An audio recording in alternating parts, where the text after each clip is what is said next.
This meeting is being recorded. Jesus. I wish this woman could stop being so aggressive. I gotta choose. I gotta choose my words wisely because you never know who's listening. So gotta choose. Who is Brittany and why does she talk like this? I don't know, man. I don't know, but free her already. Anyways, ladies and gentlemen, boys and girls, kids of all ages, seniors of all ages, welcome to episode 10 of season 2 of the Yellow Card Podcast, presented by your host, Diego, your co-host, Chris Jones.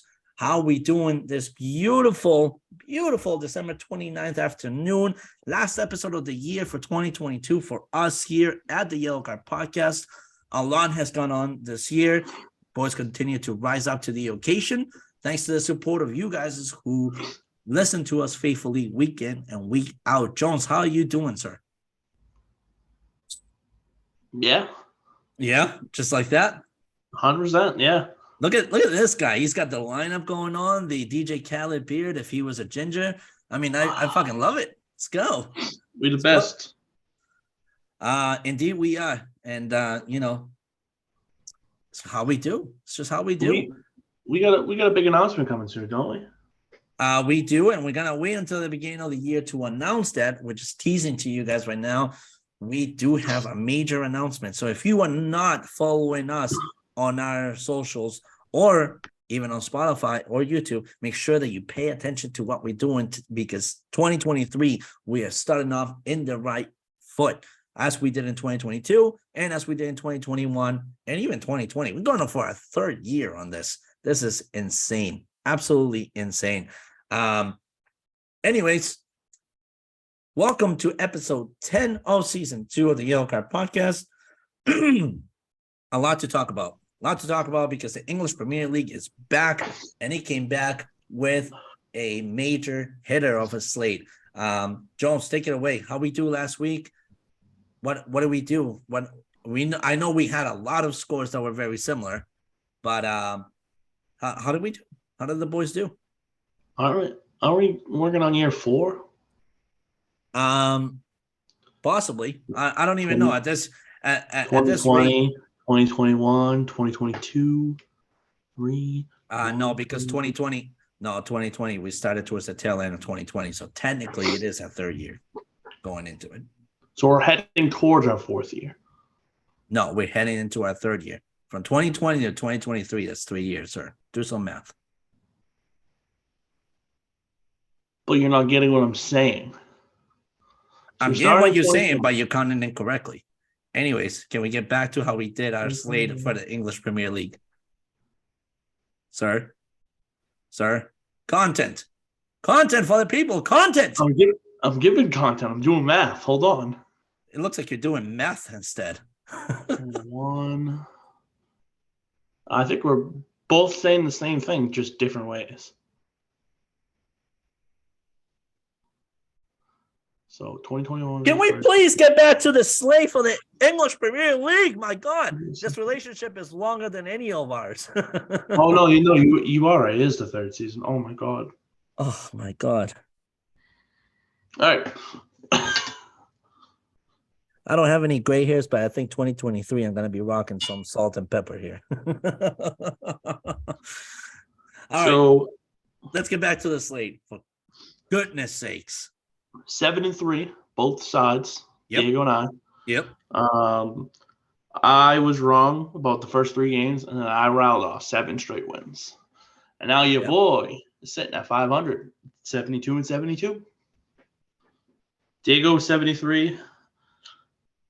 He was 74-60 coming in. He's now 81-63. That's right. It's not That's okay. Right. So let's do a quick EPL roundup because we got a lot of other things that went on this week that we want to touch base on. Let's do real quick some predictions. What we're gonna do for this week is we're gonna give you the slate up until New Year's, and then we're gonna give you a quick little 5-game slate up until Tuesday, January 2nd. We don't know when the next time is that we will get together as we're both celebrating New Year's in a special way. But let's get to the slate. Let's get going. like I said, if you're not following on our socials, make sure that you pay attention towards the end of the episode where you can find us. But in the meantime, let's get to the slate for this week. Starting off with West Ham versus Brentford. Jones, what do you got? So I got West Ham winning 2-0 in this game. And here is why. So they have met twice in the Premier League, with Brentford getting them both in October of last year and April earlier this year. I think West Ham all around is a better team than they've shown. If you see where they're at in the table currently, West Ham is sitting at 16th at 4-2-10. Brentford sitting at 4-8-4. They're sitting in 10th. However, honestly and truly, I really like West Ham at home in this one. And especially after what they said about Declan Rice, he's probably not moving during the transfer window, which would be big for them. Moving forward, I think West Ham starts to get a little momentum here. I think they win 2-0. Okay. All right. For me personally, both sides are fairly even. Brentford played a very good game to Tottenham, who Tottenham, unfortunately, just couldn't even get past Brentford at this point. West Ham is lacking. West Ham, for me, is lacking a little bit of creativity up in the midfield, which is what Tottenham had in this game, but they just couldn't capitalize against Brentford. So for me, it's a 1-1 draw for West Ham and Brentford. I think to counter your Tottenham aspect, Brentford at home has shown that they're a completely different ball club than Brentford on the road, and that's why I give the edge to West Ham in this one. All right, next one we have 6th place Liverpool hosting 13th place Leicester City. Yeah, so I'm going with Liverpool winning this one 3-1. I'm also giving a take that this could be the last game that we see Brendan Rodgers being the manager of Leicester City. It's been a rough patch 2022 for Leicester. I can't assume, I can't personally see riding Brendan Rodgers onto 2023 at the continuation of what the patch has been for Leicester City. I think 2023 will be a year where Leicester City will want to clean house and go with a new plan because they desperately need to. At this rate, I don't see them really going anywhere further on the table other than, possible relegation at this point. So I'm going 3-1. Right, Anfield. Last 2 times they played at Anfield, Liverpool's won 3-0 and 2-0. I think 2-0 again has a good little ring to it here. And I'm hoping by the start of the new year that Liverpool has their new forward in forming in the lineup. So what's your score? 2-0. 2-0. Okay. Next one is Wolves and Manchester United. Wolves currently sitting in 18th place in the relegation zone, and Manchester United is sitting at 5th. Yeah, I think that the talent is there for United. The chemistry is there for United. Ten Hag clearly had the right strategy going onto the game against Nottingham Forest, which showed to be a very tough competitor for them at home. Wolves should be no different. I'm going 2-1 here for United. Fun fact about United, they've won their last 2 times at Wolverhampton, 2-1 and 1-0. Wolves also did beat them earlier in January when it came to last football season at Old Trafford. I think they get a little bit of bounce back here. I think they get a point here. I'm going to go with a 0-0 draw. All right, keep it going. All right, the next one I have is Bournemouth and Crystal Palace. I'm going Bournemouth. Yeah, sorry, Bournemouth currently sitting in 14th. Crystal Palace currently sitting in 11th. I'm going with Palace winning this one 2-0. They need a bounce back win here. They did fall to Fulham. It is like Patrick Vieira to figure out what happened in the last game that went wrong. This is a perfect opportunity to bounce back for Palace and close the year in the right foot.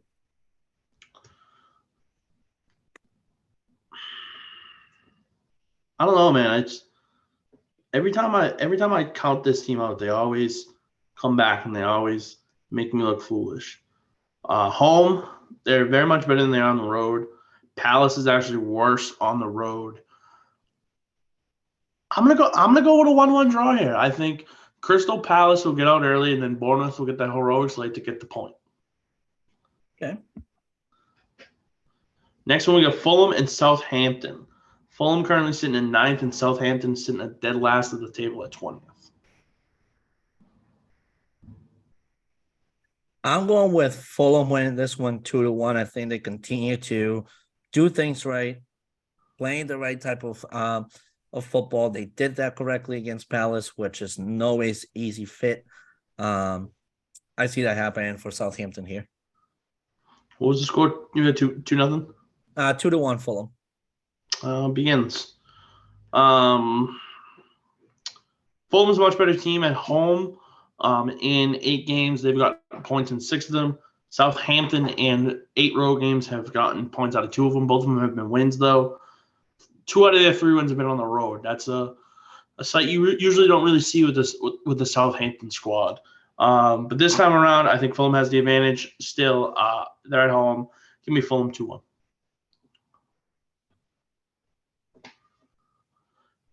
Next, we have Manchester City and Everton. City is currently sitting in 2nd place in the EPL, something we're not accustomed to seeing, and Everton sitting in 17th. I'm gonna go with a 4-2 victory here for City. Unfortunately, City is just way too much of a wagon against an Everton team that is struggling to get things going for themselves. Everton does play City tough every single time that they play. Not gonna take any credibility away from Everton. Unfortunately, City's got a well-rested Erling Haaland, a Julian Alvarez looking to come back. The rest of the squad very well fit and ready to go, and a Pep Guardiola with a mindset that he just wants to win. This is just regular Manchester City against a Everton trying to figure out how to fit things right onto 2023. Everton 1-3-4 away from home so far this year, including dropping their last 2 on the road, I believe. I think Everton keeps it close. I don't think a 4-0 blowout is due, but I do think that City pulls away after being up 1-0 early on, and I think they win 2-0. Yeah. All right, we got Newcastle and Leeds. Newcastle is currently sitting in 3rd place. Leeds is sitting at 15th. I'm going with Newcastle winning this one 1-0. No rhyme or reason. I just see Newcastle winning this one. I agree with you. One thing that Newcastle has done very, very well this season is in their 8 home games so far, they've gotten at least a point in every single one of them. Leeds away from home is 1-1-5. They haven't played well. I think Newcastle continues to play them well. I'm going to go – Leeds are going to keep it close. I'm going to go Newcastle 2-1. Yeah. Could have just agreed with me and gone with a 1-0 victory as well. No, I don't want to do that. All right, Brighton hosting Arsenal. I do like Arsenal currently sitting at the top of the table. Brighton sitting at 7th. Yeah, I mean, I do like how Arsenal is currently playing and all that stuff. I do think, however, Brighton continues to do the right thing. That program is still working for them. It is a foundation team. It is a very good formed Brighton that protects their home field very strongly. I do not see Arsenal pulling a win. I do see them pulling a draw here, 2-2. So I thought the same thing, and then I was looking inside. Brighton's gotten a point out of 7 home games. They've gotten a point in 5 of them. Arsenal's gotten a point in 7 out of their 8 road games so far. It's just going to ride the hot hand. I mean, Arsenal's only conceded 12 so far this year. Brighton's conceded 20. I'm going to go Arsenal sneaking a 1-0 win. Okay. All right, and then we have the New Year's Day slate. Tottenham hosting Aston Villa. Tottenham currently sitting 4th in the table. Aston Villa sitting 12th. I'm going 3-2 Tottenham here. I'm going to No go rhyme 2-1 or Tottenham. reason. I just see Tottenham winning. I'm going to go Tottenham 2-1 here. Tottenham's been very good at home, although they do have 2 out of their 4 losses have come at home so far this season. But I do really like this team, and I've seen Aston Villa play away from home, and they're not great. So Tottenham 2-1. Nottingham Forest and Chelsea. Nottingham Forest is currently sitting at 19th. Chelsea sitting in 8th. I'm going with a 1-1 draw here. I'm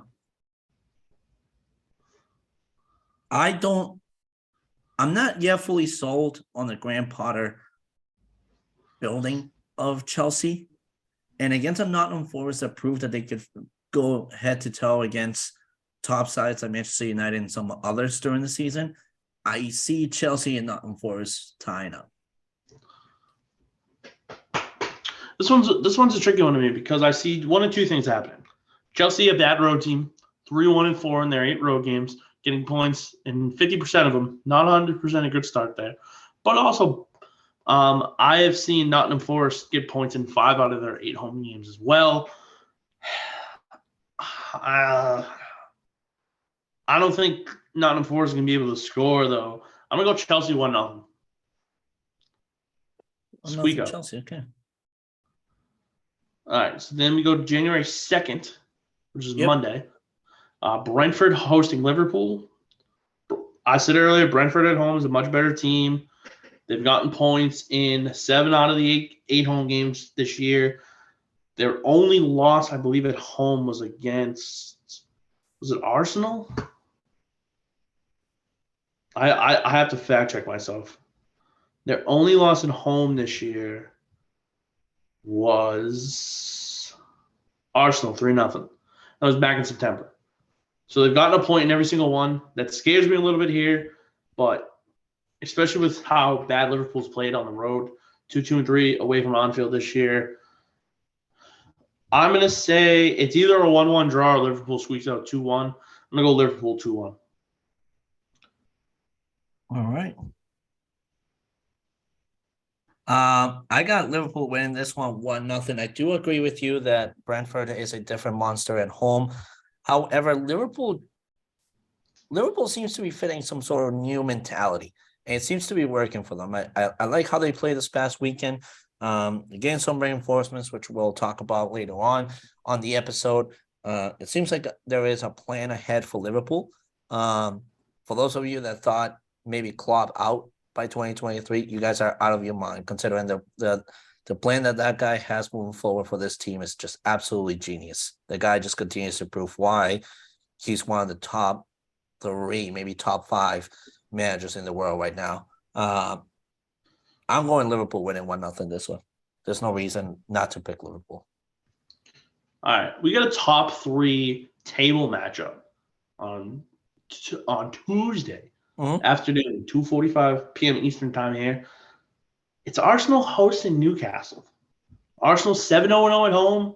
Newcastle sitting at 4-3-1. Points in 7 out of 8 road games. Arsenal has not given up a point in their home game so far this season. However, I do think they give up a point this time around. I'm going with a 1-1 draw for Arsenal and Newcastle. I'm going with the same. I don't see a lot of difference between Newcastle and Arsenal. Newcastle, in fact, may be playing a little bit better than Arsenal right now. I say 1-1 draw for sure. Let's go Everton and Brighton. At Everton 2-2-4 at home. Well, Brighton surprisingly is 4-1-3 away from home. What do you think in this one? I'm going with Everton winning this one 2-1. Brighton does come into this match after playing 2 very difficult matches against very difficult teams. A lot of exhausting teams as well, because those 2 previous teams that Brighton will be playing are very physical. In the meantime, for Everton, though, they come here with a little bit more energy trying to stay alive and afloat. So that's why I'm going 2-1 Everton. I'm gonna go Everton 1-0 here. I think at home they just play everybody so tough, and it's hard. It's hard to beat this Everton team at Goodison Park. However, I think this time around Everton gets a win at home, and not bottle a win against Wolves like they did last week. So I'm gonna go Everton 1-0. 1-0 Everton. Okay. Next one is Leicester City and Fulham. I don't see much that separates these two teams in this matchup, to be frankly honest with you. So I'm going to go with a 1-1 draw here. I think you and I agree on this here. Leicester City getting a point in 50% of their home games. Fulham getting a point in 50% of their road games. 50 and 50 is 100%. 100% of the time, something good happens. Draw 1-1. Okay, I like it. Last one, we got Manchester United hosting Bournemouth. United sitting at 5-1 at home. Six games to receive at least a point. And then you have Bournemouth, who on the road absolutely struggle. They're 1-2-5. Yeah, I agree with you there. I think that struggle continues for Bournemouth. Not much has changed for them when they play away from home. I'm going 3-0 United. Gotta love it. Gotta love it. I think basically for the same exact reason as they struggled against home, they've only gotten a point in three out of their 8 road games, including getting 3 points in only one of those games, which means they have 5 total points in 8 road games. It's not great. I'm gonna go United rolling at home 3-0.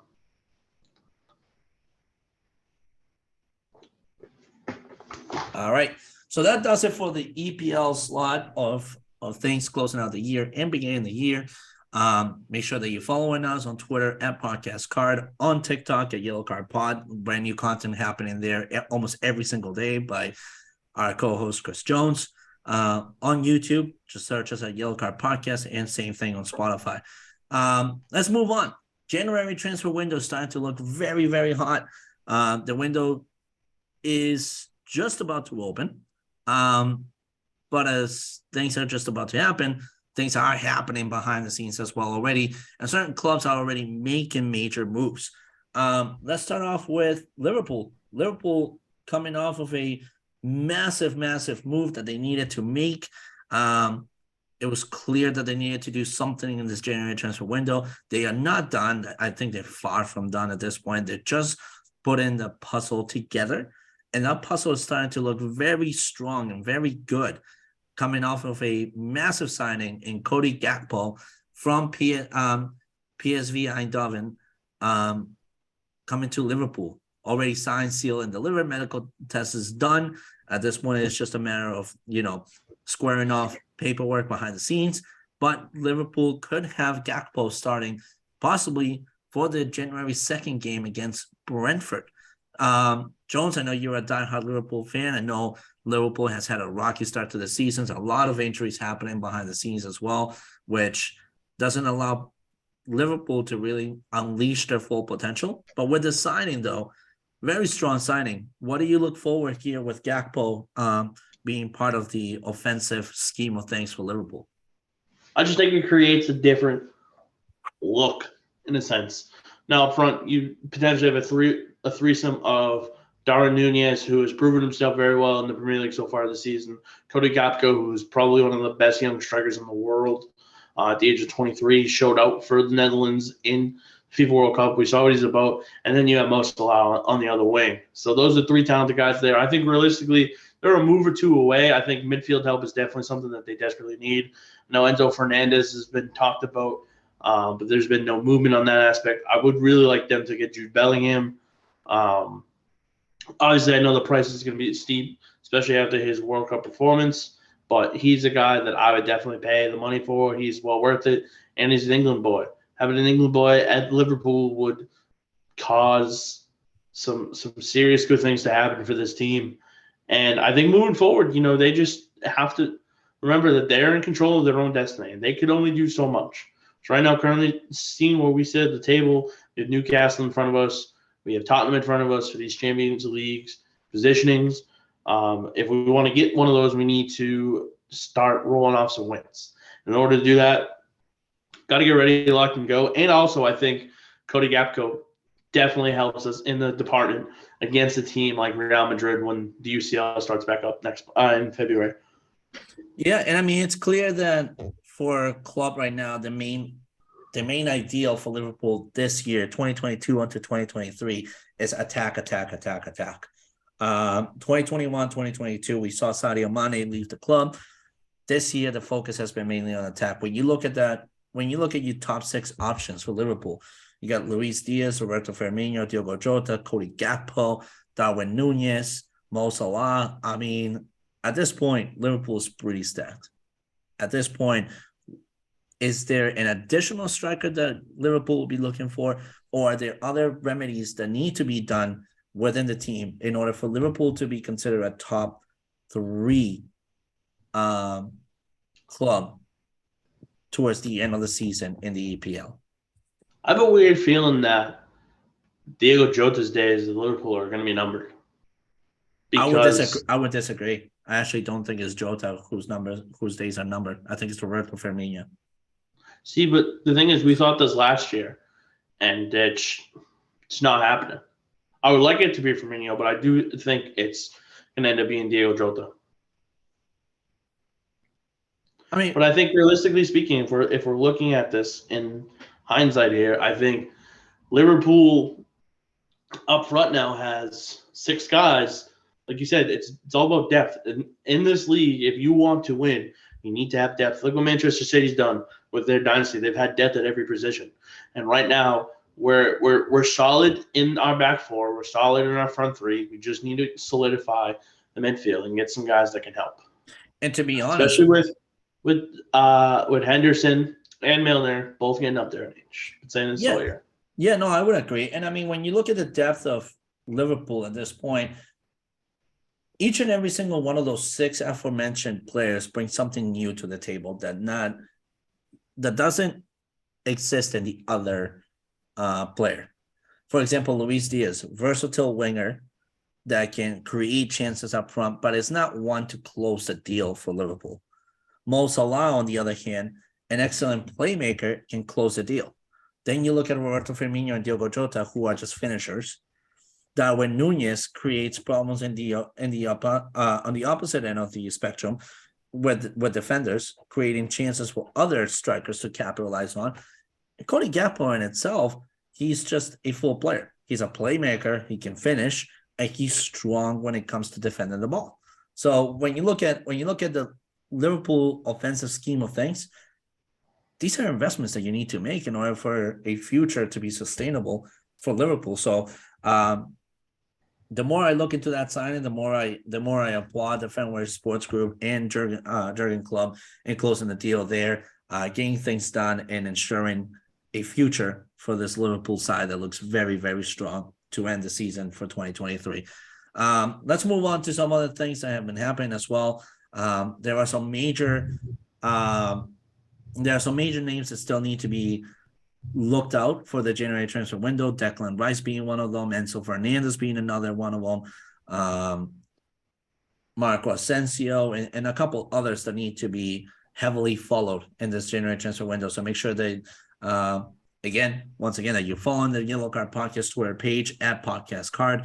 Every day there's information coming out.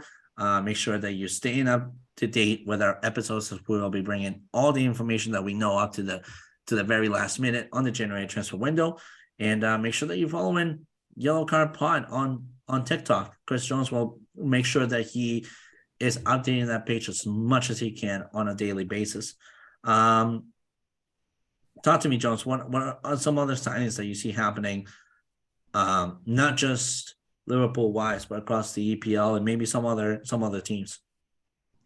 Yeah, I mean, I think been looking around, and I think one of the big things is what can Arsenal do to solidify themselves to win the Premier League crown. Obviously, Gabriel Jesus getting knocked definitely hurts, but there has been a theory lately rolling around about a potential loan coming for Arsenal, and if they can get him, I mean, you got to add him and Gabriel Jesus. That's a great young duo up front. You know what I'm talking about? Have you heard that rumor? I have not. Tell us. It is actually a loan for Yao Felix. I wouldn't hate that. I wouldn't hate that for Arsenal. I do know that Joao Felix is tied up to several clubs at this point right now, not just Arsenal and Manchester United. There seems to be interest coming from Barcelona as well as Real Madrid coming for Joao Felix. Bayern Munich seems to be heavily interested.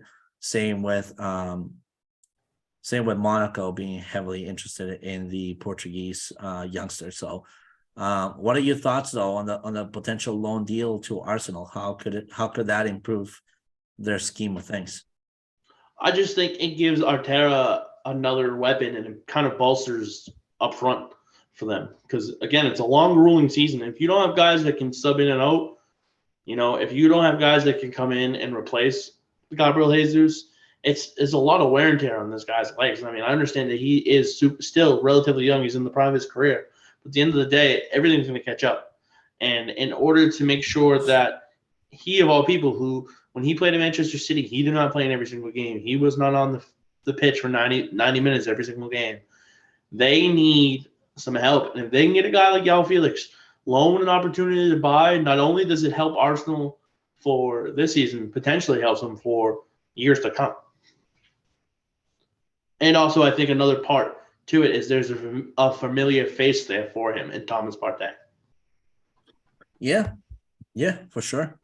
All right. What are some other topics? I mean, for me personally, one of the few of the major names that need to be really followed in this January transfer window are two different aspects. One is managerial changes, which could be happening.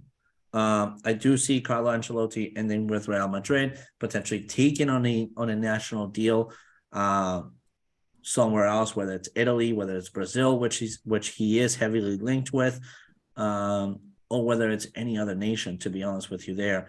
I also see the potential of somebody like Gonzalo Ramos, who performed really well during the World Cup, potentially going to Manchester United. Seems like Ramos really piqued the interest of somebody like Erik ten Hag. And I think seeing his relationship with Bruno Fernandes and some of the other Portuguese people that are in the squad will only enhance what Ten Hag is trying to do here with Manchester United.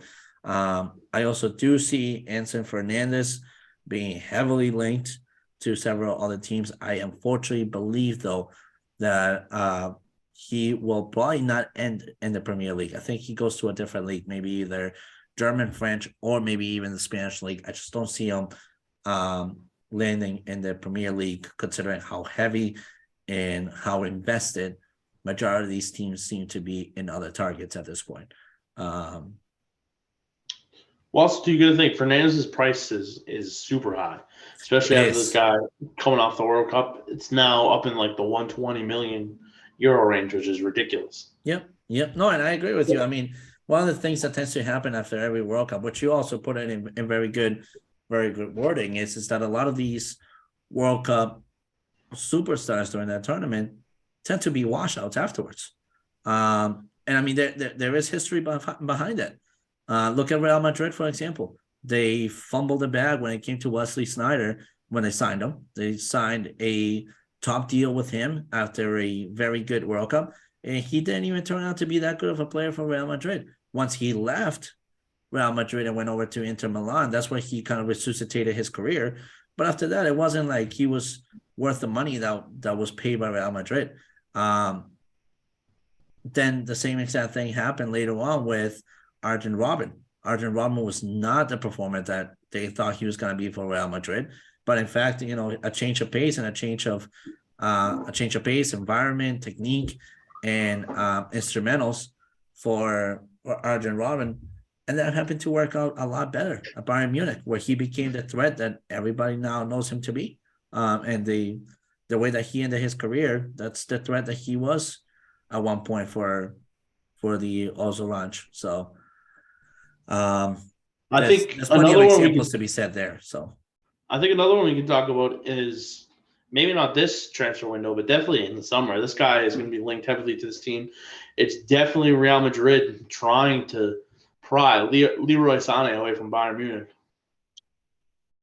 I think Real Madrid, unfortunately, has their hands in too many baskets at this point. They're trying to target Leroy Sané, which I agree could be a very good signing. They're trying to target Enzo Fernandez. They're trying to target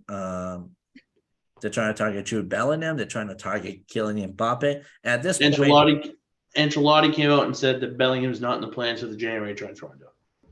not in the January transfer window, but what makes you think it's not going to be in the summer? That's a problem. And unfortunately for a team like Real Madrid, you start to wonder where is the money coming from, because all of those names that are linked to them are big ticketed items at this point. And at this point, if Real Madrid is really to invest in all those ticketed items, you're looking at about 600 to 700 million euros spent there. Where is that money coming from? Almost €1 billion coming. Where is that money coming from? Considering that the rest of the contracts that you have to worry about are pretty extensive too. It's either they sell some major pieces as well, or luxury taxes are going to become to be a major problem at Real Madrid, where it could potentially see themselves in the same exact spot that Barcelona is currently at. Yeah, no, for sure. I think within the next couple of weeks, we'll start seeing more and more rumors swirling about some names. So definitely something to keep an eye on.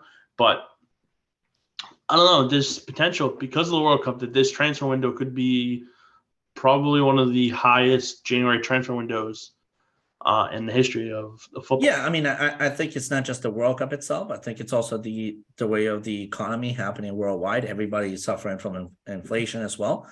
We're all coming off of a pandemic period. A lot of players are very young as well, which extends their value to a higher level. There's a lot of variables here happening for the January transfer window. I think this is definitely the most expensive transfer window in the past decade, though. Absolutely. Yeah.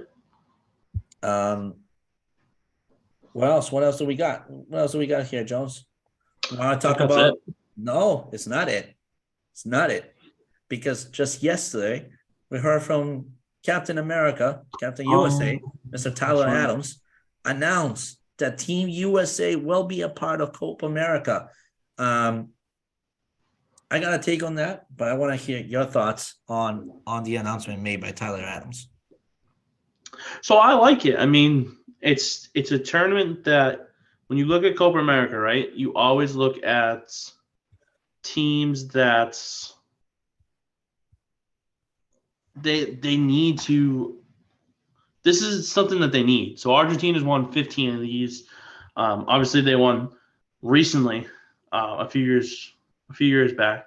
But also, too, you got to think about it. Like, they don't play in this. So the fact that they're going into it, we're still waiting to hear where it's taking place.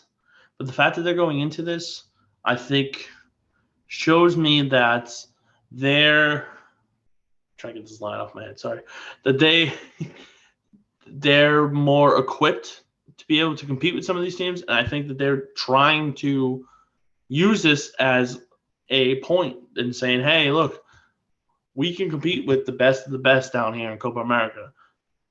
What's to say that we can't do the same thing with these European teams when the World Cup comes around in 2026?"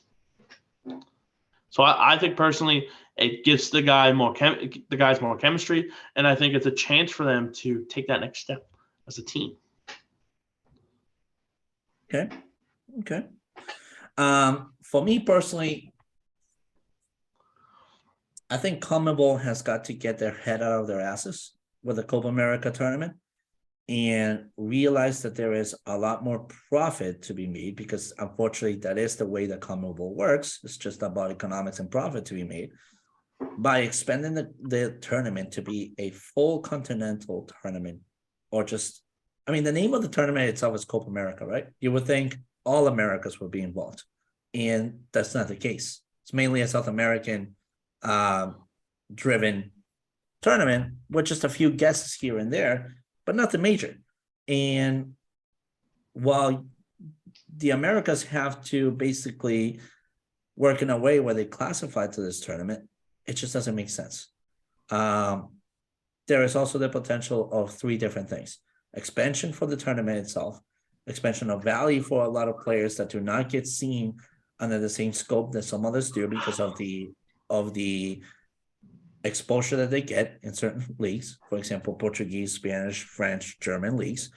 And there is also the benefit of a sustainable future for that whole entire tournament, because it allows younger talent in the Americas to be able to be seen and more exposed throughout the leagues of the rest of the world, not just Libertadores, not just MLS, not just Liga Mexicana, not just all the other leagues that are in between within this tournaments here in the Americas. So it allows them to be really fully foreseen in some other major leagues. I think this is the right step to take here with having Team USA be involved in Copa America, but I think moving forward and for the future, this needs to really be an embracing moment for Copa America in itself to really involve all the teams in all the Americas, because there's other talent to be had, there's other potentials to be seen, and there's players that are not getting the attention that maybe they do deserve to get. Looking, for example, Team USA, a lot of names that were not getting their potential and their worth, and now after a decent World Cup performance, now everyone's like, oh shoot, that is the team to beat, because they're full of talent, they're full of youth, coming out to the 2026 World Cup. So I'm excited for Team USA to be part of Copa America. I'm just not excited about how CONMEBOL is running the tournament. That's all I gotta say. Yeah. With that said, that does it for episode 10 of season 2 of the Yellow Card Podcast. Thank you all for a very memorable year. It's been phenomenal. A lot of changes happening here, a lot of more changes happening coming out to 2023. Stay tuned for an announcement to be made via social media on Twitter at Podcast Card. In the meantime, you can find us, like I said, on Twitter at Podcast Card, on TikTok at Yellow Card Pod, on YouTube and Spotify just by searching Yellow Card Podcast. More changes coming. Stay tuned. Signing off for 2022. Your host Diego, co-host Chris Jones. Any last minute words, Mr. Jones? Happy New Year. Happy New Year, everybody. Thank you all so much. Until next week. Until the next year. Happy birthday.